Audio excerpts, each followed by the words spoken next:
cordillera, después fueron campo afuera, porque las palabras pesan, con esas cosas empiezan a vaciarnos la cesera.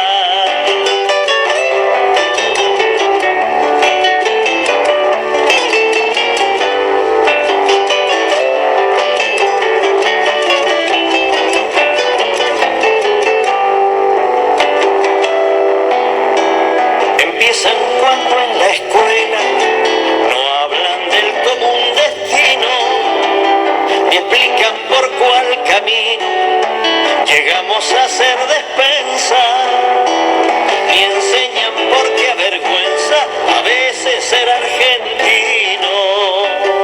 Bueno, ya estamos saludando al politólogo Aurelio Argañarás, lo habíamos anunciado esta mañana.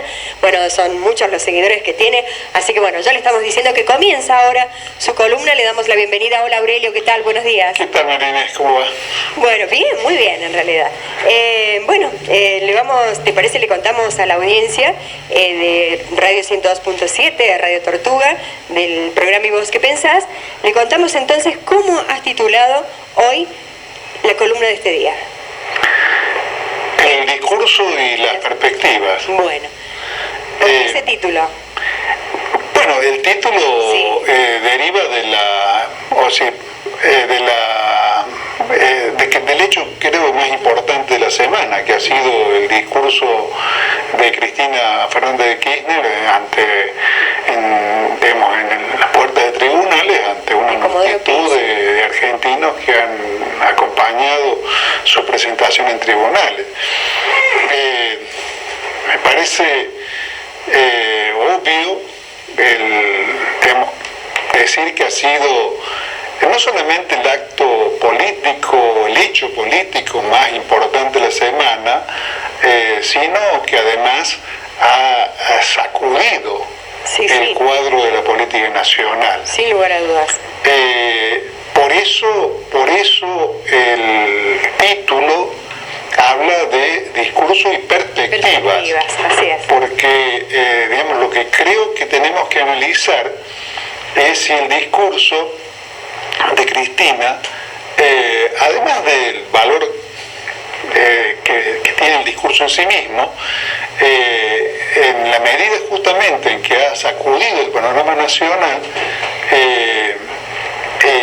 digamos, qué incidencia tiene o qué conclusiones o hipótesis podemos extraer del análisis del discurso y del hecho político, digamos, del retorno de Cristina a Buenos Aires con relación a las perspectivas de la política nacional. Así es. Creo que hay varias cosas, digamos, tratando de ser breves, que pueden sintetizar digamos, el valor del discurso. En primer lugar, el hecho que creo que nos ha sorprendido a muchos, de que digamos, de que el discurso impusiera, porque no sé si hay otro término para decirlo, para definirlo, impusiera su transmisión por algo parecido a la cadena nacional. Así es. Digo impusiera. Todos los canales lo tomaron porque era lo evidente, lo que estaba en ese momento bullendo. Claro, pero uno puede preguntarse, porque siempre existe la posibilidad, digamos, de parte de ciertos medios de silenciar un hecho. Que no sería la primera vez tampoco. No sería de ninguna manera la primera vez. Porque yo creo que el discurso o la presencia de Cristina y el hecho digamos, de la cantidad de seguidores que la acompañaron en Comodoro Pita, todas esas circunstancias, le impusieron una agenda a los medios que no podían ignorar. Salvo que estuvieran dispuestos a pagar un precio periodístico muy excesivo, diría. Excesivo, sí. Creo que la explicación es la misma por la cual los medios argentinos, en se sintieron obligados digamos, a difundir las revelaciones del Panama Paper sobre la existencia de las cuentas de Macri. Evidentemente no era lo que querían, no es lo que... Lo demoraron también porque tenían conocimiento de esta investigación periodística que se realizó ahí. No les interesa destacarlo, de ninguna manera les interesa machacar sobre el tema. Están tratando de pasarlo al olvido lo más rápidamente y disimuladamente que sea posible. Esta semana hubo una revelación muy interesante que muestra las complicidades, digamos, otros factores, digamos, que intervienen en las complicidades, como es la aparición de una cuenta offshore de La Nación, del diario La Nación. El diario La Nación, sí. Bueno, y que los medios están, digamos, reduciendo la importancia de la noticia, es algo que no solamente lo estamos viendo nosotros, sino que lo están señalando medios internacionales, como por ejemplo el mismo diario alemán que fue el que preconizó la investigación. Sí, sí. O sea, hay en el mundo en este momento conciencia de que los medios argentinos están, digamos, siendo cómplices de Macri. Claro, sí. Dándole un trato diluido al tema, y que en general en la política argentina no se le ha dado a este asunto el peso que realmente tiene y que está adquiriendo en otros países, porque ha renunciado el primer ministro de Finlandia, ha tenido que renunciar uno de los ministros de Rajoy en España. O sea, la aparición de cuentas offshore en el resto de los países, digamos, ha generado consecuencias políticas de una significación imposible de desconocer, digamos, renuncias, descalificaciones sociales tan terminantes que, bueno, también es el caso de Ucrania, ¿no? Claro. Porque es obvio el carácter delictivo del asunto. Claro que sí. Y eso es una de las cosas que acá se trata de ignorar. Te comentaba Aurelio. Vos sabés, Aurelio, que tuve oportunidad de ver en Telesur una suerte de interpelación con mucha gente que en un organismo de Rusia parecido, o una cosa que se llama Politburó, que incluye algo así como todo el Congreso en general, más los militares, más otras, y Putin en el centro de ese lugar con cientos de personas durante horas dialogando, siendo interrogado. Esto da cuenta de lo que acabas de decir, de la importancia tremenda como cada uno de los jefes de Estado ha sido enfrentado con este tema. Así es. Bueno, de todo modo, por eso digo que creo que el discurso se impuso. Y digamos, se impuso como noticia periodística, se impuso como algo que no podía ser ignorado, porque no puede ser que alguien esté hablando ante una multitud en el país, una expresidenta de la República, digamos, y los medios no digan una palabra. Lo que pasa, en cierta manera, Aurelio, a pesar de que no sería la primera vez. La política se superpuso a las corporaciones judiciales y a lo mediático, en este caso, ¿no? Exactamente, pero no sería de todos modos la primera vez. Cristina hizo referencias muy significativas acerca de que este tipo de cosas que estamos viendo relacionadas con la lucha contra la corrupción, entre comillas, fueron fenómenos que el país vivió, digamos, después del golpe que lo derribó Irigoyen y después de la Revolución Libertadora del 55 contra Perón.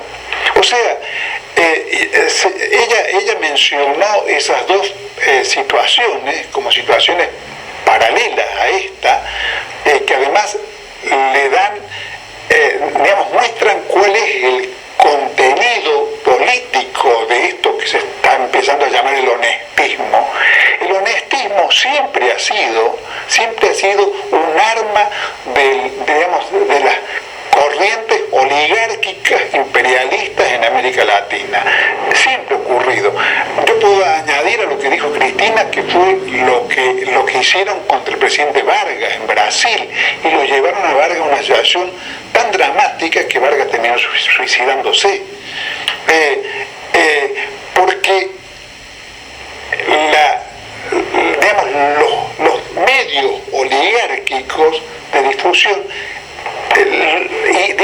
pelean por instalar una relación de equivalencia entre políticos populares y corrupción. La corrupción deja de ser un fenómeno que acompaña al Estado desde que el Estado existe, en distintas medidas, por supuesto. Hay estados menos corruptos que otros. Generalmente los estados más corruptos son aquellos en los cuales la posibilidad del control popular es casi nula. Por eso hemos visto fenómenos de corrupción tan graves y perdurables y repugnantes como los que vimos en algunas épocas en la República Centroamericana, porque se trataba de dictadorzuelos, a los cuales de mano muy dura, con guardias pretorianas que asesinaban a cualquiera que saliera a denunciarlo, y entonces se generaban situaciones de una corrupción extrema. Pero en un grado o en otro, la corrupción siempre ha acompañado a la vida del Estado, porque la vida del Estado significa, administrar enormes cuotas de poder y de dinero que generan, que son una tentación para los políticos corruptos, son un atractivo para los políticos corruptos y además ponen a los políticos en relación con los poderes económicos, que son los que corrompen, porque son los poderes económicos. Hay una especie de actitud generalizada en la gente por la cual se condena al que recibe la coima y no al que lo da, como si el acto fuera moralmente diferente, como si el coimero fuese moralmente repudiable y el que ofrece la coima para obtener un beneficio delictivo fuese alguien que obra de acuerdo a lo que se debe esperar. Pero no nos vayamos tan lejos. Creo que el discurso ha puesto en su lugar, de alguna manera, las personalidades políticas del país. Claro, a eso me refería. Porque de pronto, queda en un discurso que abre por su contenido un amplio panorama, de replanteo de la historia nacional, que inscribe lo que está ocurriendo en este momento en lo que ocurrió en las épocas de Irigoyen y de Perón. Muestra una estatura que uno quisiera ver que fuera patrimonio de más políticos. Y hemos estado en estos 4 meses que lleva el gobierno de Macri, más bien sumidos en el reino de la mediocridad.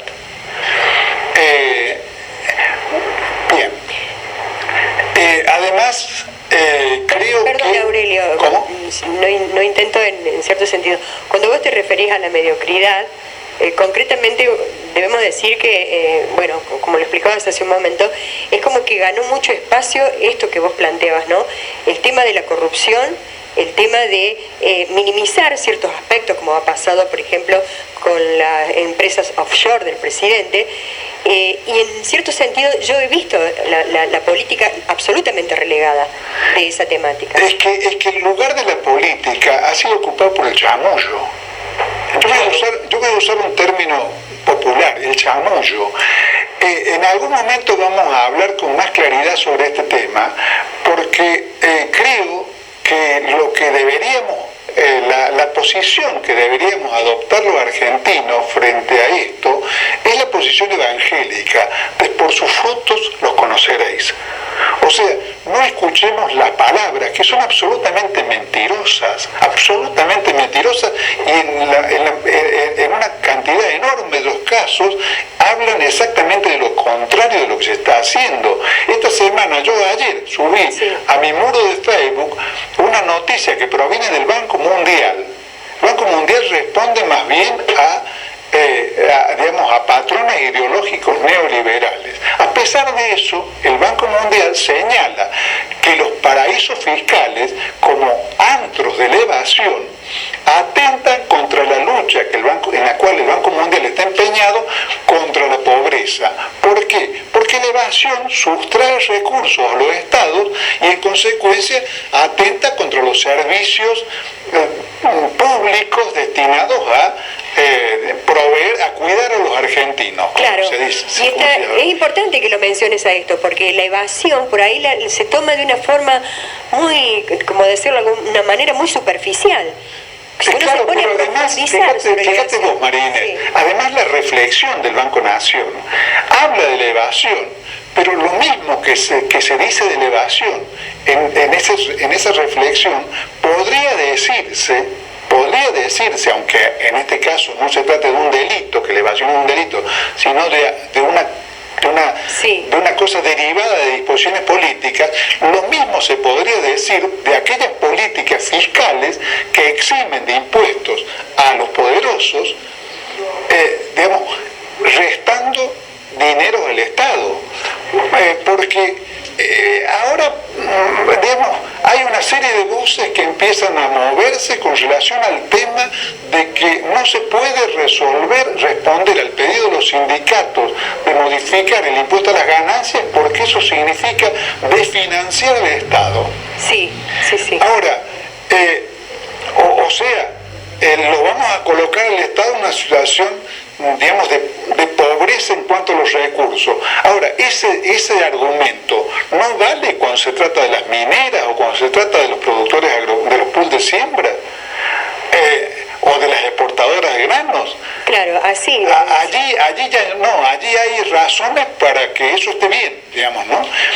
Pero sobre todo, yo lo decía ayer en unas pocas líneas en Facebook, sobre todo, salta a la vista la incompatibilidad entre esa política de exención de impuestos de los ricos y la hipotética lucha contra la pobreza en la cual estaríamos empeñados. No se puede estar empeñado en la lucha contra la pobreza y al mismo tiempo estar restándole recursos al Estado, porque se exime de impuestos a los grandes capitales, y entonces el Estado no está en condiciones de aumentar la asignación universal por hijo, de aumentar la jubilación, de prestar servicios de salud pública y de educación dignos de un país moderno, ¿no? Y democrático, porque se quedó sin plata. Entonces, allí creo que el llamado de atención es, por los hechos, tenemos que juzgarlos, no por la palabra, no por lo que dicen. Porque, en tal caso, escuchemos lo que dicen y veamos cómo se traduce eso en la realidad. Porque la que manda es la realidad. Donde vivimos nosotros no es en el mundo, en el universo del chamullo, ¿no? De los economistas neoliberales, sino en el mundo real. O de la teoría del derrame, teoría del derrame, ¿no? Sí. Ahora, Aurelio, un emergente rápido que se vio popularmente de toda esta mediocridad en general fue que apareció la cronista Mercedes Minchi con una actitud de chusma de barrio. Chusma de barrio, está mal que la empujen, está mal que le impidan cualquier cosa a cualquier periodista, pero el encuadre de ella es de chusma de barrio, no es de una crítica sustanciosa política. Yo creo que el respeto a la labor periodística debería tener una contraprestación en el respeto de los periodistas a la opinión pública. Si uno trabaja de periodista, debe ser respetado como tal. Debe ser respetado como tal, pero también uno tiene que ser respetuoso con los argentinos. No es posible que se pida solamente, porque cuando uno ve digamos, en el periodismo, el ejercicio de la mentira, de la difamación, de la cosa arbitraria, del doble rasero para juzgar de una manera a Cristina y de otra manera a Macri y demás, bueno, que brote la indignación frente a eso, de todas maneras es natural. Que la indignación tiene que ser sofrenada también. Por supuesto, Aurelio, sí, en ese aspecto creo que más allá de, bueno, que es cierto, se debe ejercer una labor periodística para reclamar por ende desde el otro lado un respeto por la labor periodística que está haciendo. Pero yo realmente no estoy para nada de acuerdo en esto de ni de insultar, ni de golpear, ni de agredir. Creo que la violencia, al menos desde mi lugar, la repudio. La violencia es repudiable de cualquier manera, digamos, en este tipo de manifestaciones, pero tampoco podemos desconocer las cosas que la están alimentando. No, por supuesto. Porque digamos, también es violencia, Por supuesto. Digamos, el silenciamiento de periodistas que se está provocando, y claro, no se les pega una cachetada, pero se les saca el micrófono. Y eso vos sabés perfectamente que para un periodista es la forma más grave de ejercicio de la violencia que podés hacer es impedirle que hable, digamos, o presionar al medio donde vos estás trabajando para que te levante el programa. Seguro que es violencia también. Eso también. Pero yo, al menos desde mi parte lo digo, ¿no? No coincido para nada como la violencia ejercida para un determinado, ningún fin en realidad, ¿no? Estamos de acuerdo. Sí. Ahora, hay otro aspecto que creo que conviene destacar como digno de análisis, es lo que ha trascendido como una especie de sugerencia al bloque legislativo del Frente para la Victoria, de que busque puntos de coincidencia con los bloques adversos, incluso si fuese posible en algún momento con los bloques antagónicos, digamos, para defender los intereses argentinos que están siendo agredidos. Por ejemplo, para defender el empleo, para defender las presentaciones del movimiento obrero con relación al tema de impuesto a las ganancias, para cuestiones que hacen a la defensa de los derechos y los intereses del pueblo argentino, con relación a los cuales creo que uno tiene que estar dispuesto no tiene por qué tener alguna clase de empacho en votar si se presenta la situación con el bloque de Massa, con el bloque de Bocio, con quien fuese. Me parece que eso digamos, es una indicación tendiente a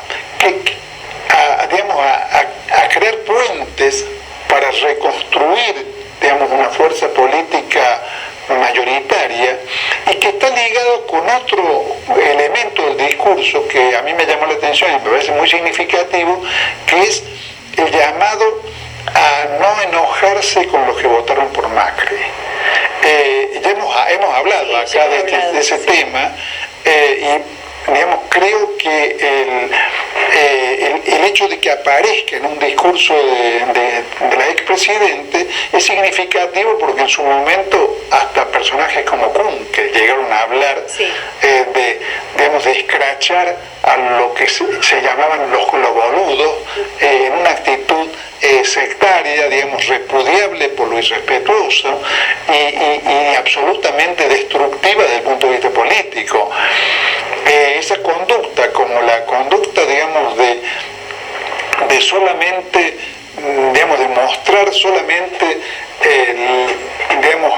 el perfil de rechazo a las políticas de Macri, sin tratar de construir mayorías, creo que llevaba, digamos, al bloque legislativo del Frente para la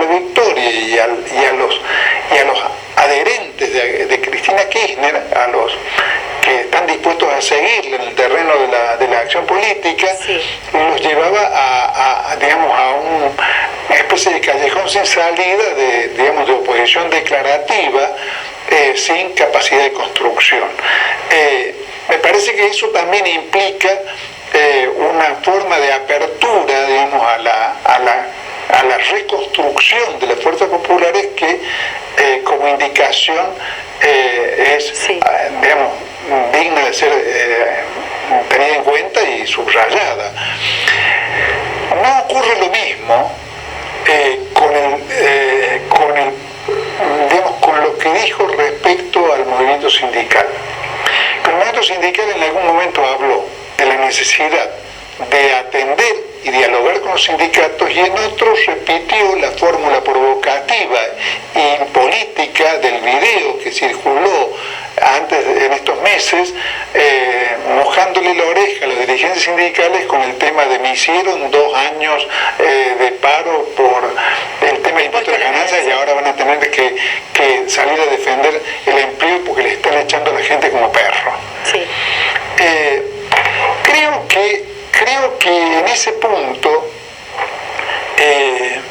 Cristina está manifestando las debilidades de su posición ideológica. Desde un punto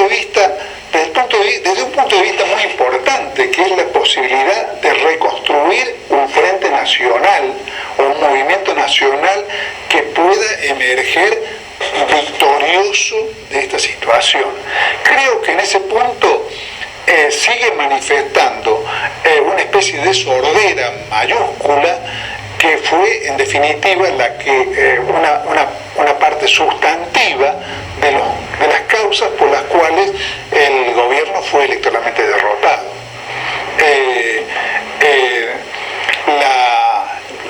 Yo personalmente lo señalé a eso ya en el 2011 en una nota que se puede encontrar en mi página, que se llama El conflicto gobierno CGT y el rol político de la clase obrera.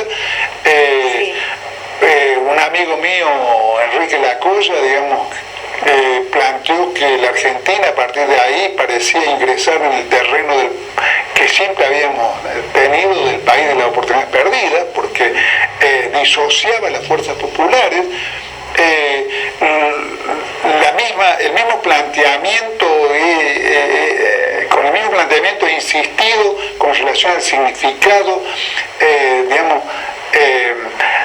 de piantavotos piantavotos y además socialmente injusto del impuesto a las ganancias de la clase trabajadora, y en ese punto pareciera ser que Cristina no ha aprendido nada, y yo lo quiero decir tal como estoy diciendo, con todas las letras. Pareciera que no aprendió nada, y eso tiene que ver con las perspectivas, porque no es casual que mientras en estos 120 días hemos visto una especie de diáspora de lo que podríamos llamar en términos muy generales la rama política del peronismo, donde cada vez hay más bloques, y cada vez hay más dispersión, enfrentamiento y falta. Bueno, al mismo tiempo, en estos meses hemos visto una serie de movimientos digamos, que indican que se está produciendo una corriente de unidad en el movimiento sindical que incluye a las 3 CGT y a las 2 CTA, alertadas por los efectos sociales de la política de Macri. Entonces, eso nos está indicando que, como siempre ha ocurrido en el país, los trabajadores van a estar a la cabeza de la resistencia de este plan de entrega, miseria, destrucción industrial y hambre, que es el que está llevando a cabo el gobierno de Macri. Entonces, en ese contexto donde todo indica que, digamos, que la resistencia a Macri va a tener allí un mojón o el mojón más importante, en ese contexto. En ese frente ciudadano que ella propone, inclusive. ¿Cómo? Que ella propone conformar un frente ciudadano. Claro, pero el frente ciudadano requiere de una actitud abarcativa que seduzca y llame a todos los integrantes. Rescatando en ese aspecto lo que vos sabés decir, que bueno, en ese frente indudablemente la columna vertebral de ese frente sería la masa obrera, digamos. Exactamente, bueno, eso no lo dije yo, lo dijo Perón. Claro, yo creo que además de ser la columna vertebral tiene que ser un factor dirigente. Te refería a las columnas, Aurelio. Claro. Pero digamos, si digamos, vamos a ser expulsivos hacia el movimiento sindical, independientemente de todas las observaciones críticas que se pueden legítimamente hacer acerca de las conductas seguidas por... Que la hacen inclusive los trabajadores. Exactamente. Los obreros.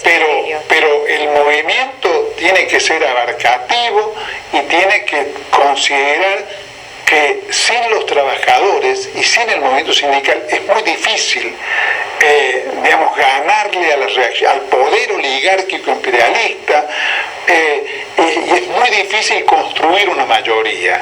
En ese sentido, repito, tengo la impresión de que Cristina parece no haber aprendido nada, porque la ausencia de una política correcta en ese sentido fue una de las causales más importantes, si no fue la principal causante de la derrota del año pasado. Te quería decir, Aurelio, con respecto a esto de los acuerdos que hubo en cierta manera con quien dirige la CGT, ¿no es cierto? Hugo Moyano, bueno, previo a las elecciones hubo un acercamiento de Moyano con Macri, unas fuertes críticas hacia el gobierno que estaba en ese momento y un acercamiento hacia el candidato del PRO, que es hoy el presidente Macri. Te quiero decir con respecto a eso, que quienes buscábamos la información en cuanto a ese acercamiento que hubo, cuál era el pedido, cuál era la promesa que venía del otro lado, chequeando distintas informaciones, bueno, se decía previo, estoy diciendo únicamente en el acercamiento que hubo de Moyano, se dice que ahí estaba el pedido que también existió en el gobierno de Cristina, el gobierno kirchnerista, el hecho de que pedían el manejo de las obras sociales. Sí. Bueno, esa era una de las promesas, el pedido de Moyano y la promesa de quien no soy el actual presidente, de que se les iba a dar de nuevo el manejo de las obras sociales al sindicalismo. Bueno, eso se concretó. Está el sindicalismo manejando la obra social. Es una promesa por ahora. Claro, es un capital, bueno, se habla de muchos millones de pesos. Yo sé cuál es tu posición, pero te lo quiero plantear desde este punto de vista. Otro de los pedidos, digamos, uno pedía y el otro concedía o no, o se está por conceder, como vos decís. Otro de lo que pedía, un punto en lo cual se le pedía a Moyano, era que se unificaran la CGT porque no se podía tener varios frentes abiertos con los trabajadores. Es otra de las cosas que también se está planteando. ¿Que los pedidos que provinieron de dónde? Desde Macri, o sea, desde el gobierno, que todavía no era gobierno, pero el gobierno actual. Se pedía que se unificaran la CGT para no tener, en el caso de los Eso es un pretexto, Marina. En realidad al gobierno de Macri, como a todo gobierno oligárquico, le interesa, más que ninguna otra cosa, tener fragmentado al movimiento sindical.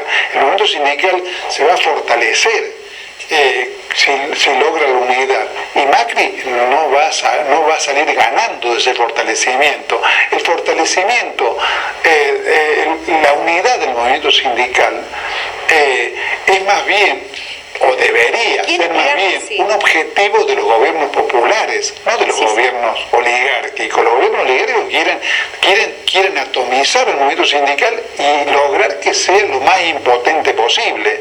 Por eso, por ejemplo, se ven beneficiados con los procesos de crecimiento de la desocupación, porque al crecer la desocupación, la capacidad de lucha de los trabajadores se disminuye.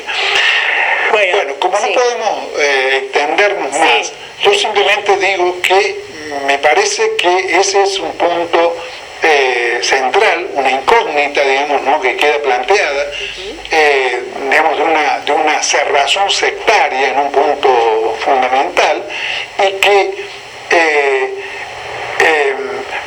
como lo ha sido, ¿no?, como lo ha sido la insistencia, no en una defensa de una línea programática, sino la insistencia por parte del kirchnerismo duro de que Cristina es la jefa, cosa que evidentemente ha terminado en un fracaso rotundo, porque uno no puede ser, sí, Cristina habrá sido reconocida como la jefa por la Cámpora y algunos más, pero en realidad que no tenía una jefatura real del Frente para la Victoria ha quedado evidenciado en la actitud de los gobernadores, en la actitud de una masa importantísima de intendentes que quieren negociar con Macri y sobre todo en la votación, en las votaciones del Congreso, digamos, donde la línea dura, digamos, ha quedado absolutamente en minoría. El hecho de haber ganado 2 elecciones con el 50 y pico de los votos, en cierta manera, ¿se puede decir que hay como cierto lugar ganado en cuanto a establecerse como jefa o no de un partido político? No, eso es absolutamente insuficiente, porque yo te recuerdo que Perón era el jefe indiscutido desde Madrid. O sea, Cristina ha sido la jefa indiscutida mientras era presidente, pero eso no es una jefatura, es una jefatura mediada por el Poder del Estado. Claro, mientras era presidente, Urtubey era un soldado de Cristina. Ahora, uno no puede decir que Urtubey es un traidor, porque Urtubey es lo que es, o sea, un tipo propenso al frente con el imperialismo, al frente, a la alianza con Macri, al besamano de Macri, desde siempre. Urtubey tuvo un perfil conservador y pro-oligárquico durante el kirchnerismo, pero obedecía a la jefa, porque la jefa tenía el poder. Ahora, el que es jefe no es jefe cuando tiene el poder y deja de ser jefe cuando lo pierde. El que es jefe desde el llano, como lo era Perón durante 18 años, desde Madrid y sin nada que ofrecer a sus seguidores, porque lo único que le podía ofrecer era su enorme autoridad política, moral, digamos, y estratégica. Gracias, Aurelio. De la maña